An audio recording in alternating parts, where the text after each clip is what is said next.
Hello there, and welcome to our Shield of the Sun video.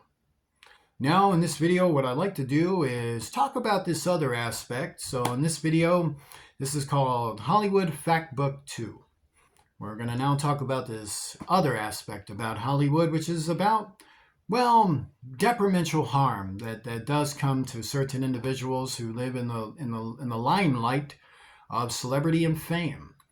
So we already talked about in our last video regarding the subject how fame is defied by the laws of our nation, and even other nations around the earth have these laws as well in place, and why it puts this matter of fame in a illegal racket on paper regarding what our laws are. That this matter of fame has induced those to break our laws in regards to what fame can produce and manifest, that there is a fervor within persons who see other persons who have massive attention brought upon their names and faces, and then all these reports of successes, of money, lifestyles of the rich and famous and whatnot, have induced for others' minds to want to go and commit crimes, either against them or crimes in proportion to the fame that is attracted around them, taking advantage of this situation to commit crimes, taking advantage of that situation to commit crimes.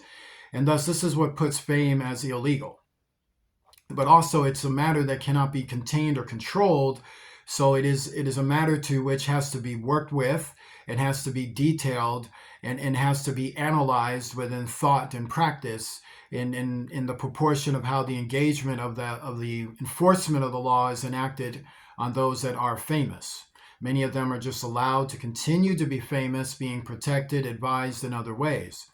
And thus we have that understanding. So now with that understanding, why do we have certain detrimental problems also in the grounds of internal corruption or external corruption regarding famous families? So to understand, we have to understand a bit about what Hollywood was and is to understand.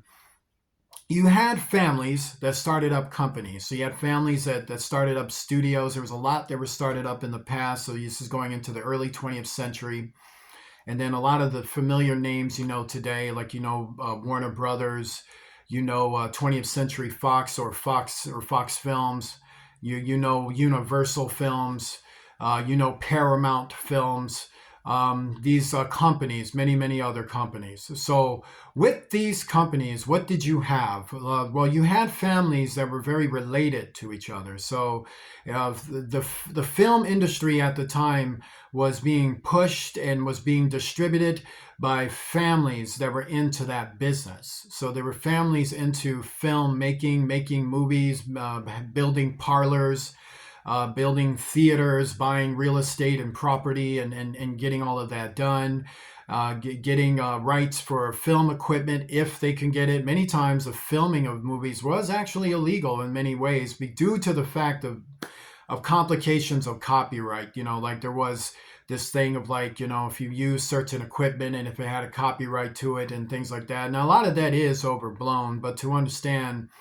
the film industry itself was started by various families that had an interesting history of making films hook or crook. Let me let me say this again. They had an interesting history of making films hook or crook, meaning if they can hook for a legal assessment and a legal way, and then they're good. They'll make a film and then have so to understand, you'll have members of the family, one making movies with filming equipment, and then one building a theater and others building a distribution line, and they're all related. There would be these persons here making a movie, and then they're related to these persons here making the distribution line. And that's to be able to push the reel and make copies of the reel to other places to go and see the movie. And then you have persons also, building up the theater and establishing that. There was even a time where these early families even would hire people into their families to work the theater work distribution and company lines and to work as actors and actresses in their films if they didn't have somebody in their family that could do that. So they would hire theater players and theater actors to come and do their films.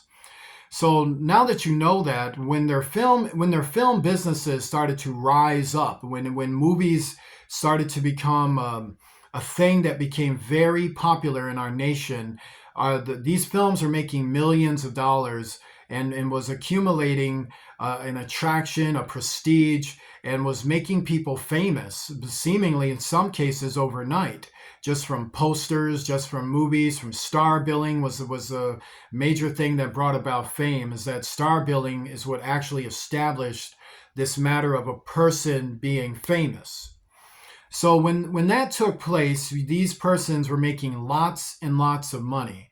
And with that money, this also comes a temptation to perhaps become very, very coveted of what they have, so coveted, in fact, that it was believed and even proven in some cases that persons in these families were willing to kill to maintain what they have, or destroy to maintain what they have, or to gain from what others have, and to initialize more aggressive tactics in the way that they would control their film industry, or control the competition, or control this or control that. So for the most part, it was legitimate business, but due with all of the money and the fame and attention, when a difficult situation would arise with distribution, let's say it's distribution, that they make a movie, everything goes great, everything is hooked, and then it goes in the distribution line, and maybe they want to put a movie in Idaho. And then now Idaho is presenting some problems with them wanting to put their movie out in certain places in Idaho. This is just an example. And now what happens is suddenly that movie is now in those sections in Idaho, and a few people are dead. And it just so happens that they opposed the industry on that end, or the company that had their distribution line in that industry. They told them no, gave them problems. And then now suddenly their movie is now in Idaho, and the persons who gave them problems are dead. This is the reality face of it, to understand that there was a history of this going on like 100 years ago, and this same history, this bad history, hasn't stopped. It goes on in other various ways. So let's say it's not the distribution. Let's say it's the movie goes, distribution goes, but now the theaters get shut down. Maybe something to do with a sanction, or something to do with this or that, whatever it could be, whatever it is, the movie is not going to open in that theater. And so now that family has members that go to their family members and say, we can't put your movie on our theaters because these folks said no, no, no, no, no. And then the next thing you know, those folks are dead. And now that movie is in that theater. So who does that? Well, according to law enforcement in California, according to federal law enforcement agents, according to state detectives, state troopers, and also police detectives there, and according to law enforcement in California and New York City, but in this case, as most of it is centered in California, this has a lot to do with the organized criminal members of these families, who organize within their families members of a criminal racket who force their works upon people, hook or crook, and it would even result in their murders. That one of the number one problem in terms of corruption in California centers around the film industry. Like, I don't know if you knew that or not. Now, this has nothing to do with what people believe regarding a secret society deal. I'm not knocking your belief on that. If that's what you believe, that's what you believe. But the matter of the truth goes is that when persons of this sort, who are very rich and have had a long history of making films, a long history of distributing films, making companies, stores, theaters, markets, selling toys, selling shirts, selling all manner of things, expanding their business, building their business, that there has been a trail of murder for many, many decades tied in to the distributions of these movies and the selling of their shirts, t-shirts, and then the selling of the image and even making stars. There have been deaths of major actors and major actresses, even directors, even producers, even writers, and on and on and on, who have met very strange deaths in California and other states and even in other countries around the earth due to activities that took place regarding their fame or regarding their business dealings or regarding what could be at the table behind the scenes. And thus, or it could be personal. It could be something of offenses and things of this nature. So there is in Hollywood families who go and not perform within the norm of what is legal for them to do. Instead, what they do is that they take these blessings and take this business and take this thing, and when someone tells them no, or when someone tells them we're going to do this and we're not going to do this, these persons have a way of reckoning with lawyers, reckoning money, and hiring scumbags to go out there and force their distribution or force their deal or force what they want upon these persons, even if it means death, destruction, and robbery. So what we had, according to these law enforcement agents, is that what surrounds the Hollywood business is a cesspool of murder, destruction, and robbery. And then this destruction also includes rape. So there have been incidences where persons were raped, abused, and murdered from these persons for all manner of things that was presented to them in personal dealings that they know of. That one of the struggles, the main struggle that law enforcement deals with regarding the film industry is the willingness of people willing to do anything for them because of the fame that attaches to the members of some of these families that actually are using their own family for catalyst, for gains, and for lawyers and for connections. And then they go to their group, which consists of a lot of them of hired thugs, hired murderers, and all manner of persons, and to go and force their families to do what they want them to do. So to understand, let's say it's an actress. Let's say you have an actress who's been in a few movies and she ended up with a name. Now she has a name. And so now that she has a name, she's made some money. Maybe she's made a few $1 million and whatnot. And now that she's made a few $1 million, now she has an agency. She has an agent, and there's an agency, and it's attached to her family. Let's say this actress comes from a legacy of actresses, a legacy of actors, and they were part of the film industry like 100 years ago. So she's got aunts that know these people. She's got uncles that know these people. She's got brothers, sisters, mothers, father, father that knows these people. And that's how she gets into the industry. That, her father or her mother or an aunt or somebody went and said, hey, you want to be in a movie? Then now she's in a movie. And then she does great. And now she makes a few $1 million, and now she has her own company. So now that she has her own company, what happen? Let's say she's corrupt. Let's say this person is corrupt.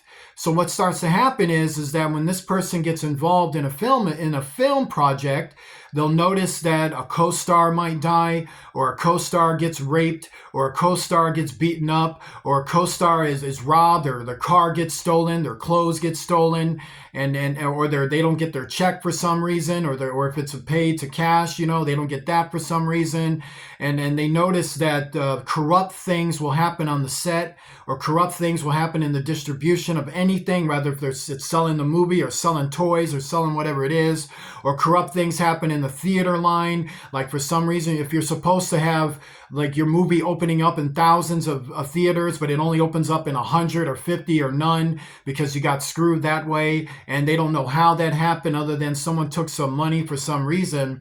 What law enforcement will tend to find is that this actress and her company would be initializing these corrupt practices that would lead to people's murder, that would lead to people's destruction, that leads to people's robbery, and terrible, terrible things happen to them. Let's say it's an actor, and it's the same deal. This actor comes from a generational line of actors, and then his cousin or somebody said, you can be in this movie, and then he works hard, he became successful, then bam, now he makes millions of dollars, and now he's got his own company, and then law enforcement notices that that man's company or that woman's company there's a cesspool of death that surrounds them or connects to them, rather directly or indirectly, and they always have lawyers and on retainer, on standby, to always give them excellent excuses for where they were at and this and that. Many of them evade trials, many of them evade arrest, or they get arrested and it's not in the papers and things of this nature because maybe a journalist died, maybe an officer, maybe it doesn't get processed because the officers die, or an officer magically decided not to follow in on the case because something happened to his son, something happened to his daughter, something happened to his family member, which induces them to want to reckon another way. So to understand these persons, this organized crime units, because they're organized crime units in Hollywood who get their money from Hollywood, bleed Hollywood. They bleed they bleed the industry with their racket. Let me say this again so you understand. They bleed the industry, the film industry, with their criminal racket. They bleed the film industry with their criminal racket. And they'll use a racket in order to get what they want. So therefore, suddenly, if it's a person that has worked really hard and that person is meant to be a co-star, this criminal racket will find a way to sabotage that person, try to get them killed, try to demean them, try to use narcissistic tactics to thwart them, and all manner of stuff. And so this is what these rackets will do. These rackets are often noticed, to understand the personality traits of these rackets are noted for being very, very racist, very, very discriminating, very, very narcissistically vain to the point they're uncompassionate. They're desensitized. They're noticed for being rapists, for being pillagers, and for being very, very perverted and incestual and absolutely disgustingly sick. And I'm not mean I mean perverted, like rape your son and molest your daughter, like that. You know what I'm saying? Real perversion, not the fake, phony, hypocrite stuff they use in order to prevent you from having a good time. So this is what you have to understand about what the problem that presents with this factor that happens in Hollywood, because we already covered the first factor. So this is this factor, the murder factor. How does a murder factor work? Is it satanic human sacrifices? Not exactly the way that's taught, but the criminal rackets, a lot of them are into Satanism. That is true, that a lot of them are into Satanism, though those that are in the criminal racket and not the film industry itself. The film industry itself is filled with people working very, very hard to get into a movie, to get a director's spot, to get this, that, or this. They work very, very hard to get to get a job in the film industry. And then what they have to deal with are criminals in that industry who could be into Satanism, who are definitely into Satanism, but they're definitely evil as hell, and they'll come and kill them, murder them, and destroy them, and find ways to attack them, is the issue.